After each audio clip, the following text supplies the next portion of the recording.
রাজশাহীর বেস্ট দই ফুচকাটা কোথায় পাওয়া যায়? চলেন আজকে দেখি। ফুচকার ক্রেভিং উঠলেই আমি চলে আসি এই ফুডিফাইয়ে, যেটা নিউ মার্কেটের একদম মাঝখানে অবস্থিত। ঢুকতেই সামনে পড়বে এই ফুচকার স্টলটা। এখানে ওরা ফুচকা মেকিং করে। আর পুরো এনভায়রনমেন্টের আমি একটু ছোট, ছোট ক্লিপ নিচ্ছিলাম। জায়গাটা অনেক সুন্দর এবং পেছনে ওদের কিচেন। তো আমি যেহেতু ফুচকাই খেতে যাই, আমি সবসময় দই ফুচকা আমার জন্য আর কন্যাদের জন্য নরমাল ফুচকা অর্ডার করি। অর্ডার দিয়ে অনেকক্ষণ বসে থাকতে হয় দেখে আমি ব্যাক ক্যামেরায় একটা ছোট্ট ভিডিও নেয়ার চেষ্টা করলাম। ভিডিওটা ভালোই আসছে মোটামুটি। আমাদের ফুচকাও চলে এসেছে। ১ম এ ছিল নরমাল ফুচকা, আর এটা হলো দই ফুচকা।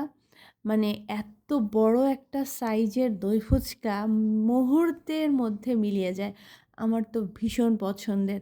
এই বারবিকিউ চিকেন উইংসটা অর্ডার করেছিলেন ভাবি কন্যাদের জন্য। ওরা তো মজা করে খেয়েছে। কিন্তু আমি তো বিন্দাস দই ফুচকা লুটে পুটে খেয়েছি।